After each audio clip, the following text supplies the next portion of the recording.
തോരനും മെഴുക്കുവരട്ടിയൊക്കെ കഴിക്കാൻ മടിയുള്ള കൂട്ടത്തിലാട്ടോ എൻ്റെ മക്കൾ. അപ്പോൾ അങ്ങനെയുള്ള ദിവസങ്ങൾ ചില ദിവസം കോളിഫ്ലവർ വെച്ച് ഞാൻ ഇങ്ങനെയാണ് ചെയ്ത് കൊടുക്കാറ്. നന്നായി കഴുകി വൃത്തിയാക്കി ഒരല്പം നേരം ചൂടുവെള്ളത്തിലിട്ടെടുത്ത കോളിഫ്ലവറിലേക്ക് ഒരല്പം ഇഞ്ചി വെളുത്തുള്ളി പേസ്റ്റ്, മഞ്ഞൾപ്പൊടി, മുളക് പൊടി, ചെറുനാരങ്ങ നീര്, കറിവേപ്പില, ആവശ്യത്തിനുള്ള ഉപ്പ്, പിന്നെ അത് കഴിഞ്ഞ് കുറച്ച് അരിപ്പൊടിയാണിത്. അരിപ്പൊടി ചേർത്ത് കൊടുക്കുന്നുണ്ട്. പിന്നെ കോൺഫ്ലവറും കൂടി ആവശ്യത്തിന് ചേർത്ത് കൊടുത്തിട്ട് നന്നായിട്ടൊന്ന് മിക്സ് ചെയ്തെടുക്കുന്നുണ്ട്. ആവശ്യമെങ്കിൽ മാത്രം 1-2 ടേബിൾ സ്പൂൺ വെള്ളം തളിച്ച് കൊടുത്താൽ മതി.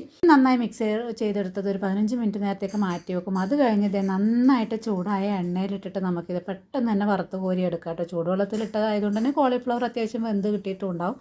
അപ്പോൾ ഇത് പെട്ടെന്ന് തന്നെ നല്ല ഫ്രൈ ആക്കി എടുത്ത് നമ്മുടെ കോളിഫ്ലവർ റെഡി ആയിട്ടുണ്ട്. അപ്പം ചോറിനൊപ്പം കഴിക്കാനോ അല്ലെങ്കിൽ സ്റ്റാർട്ടറായിട്ടൊക്കെ കഴിക്കാൻ ബെസ്റ്റാണ് കേട്ടോ. അപ്പം എണ്ണയിൽ ഇങ്ങനെ വറുത്തെടുക്കുന്ന ഐറ്റംസിനെ ഞാൻ അത്രയ്ക്ക് അങ്ങ് പ്രൊമോട്ട് ചെയ്യുന്നില്ലെങ്കിലും ഇടയ്ക്കൊക്കെ നമ്മുടെ കുട്ടികൾക്ക് ഉണ്ടാക്കി കൊടുക്കുക, അല്ലെ അവർക്ക് ഇത് ഒത്തിരി ഇഷ്ടാവും ചെയ്യും കേട്ടോ ചോറിനൊപ്പം കഴിക്കാൻ. അപ്പോൾ ഇത് രണ്ടാമത്തെ ട്രിപ്പ് ഇട്ട് വെച്ചത് ഞാൻ എൻ്റെ ശ്രദ്ധ കുറവുണ്ട് ഒരല്പം മുരിഞ്ഞു പോയിട്ടുണ്ട് കേട്ടോ. അപ്പോൾ അതവിടെ മാറ്റി വെച്ചിരിക്കുകയാണ്.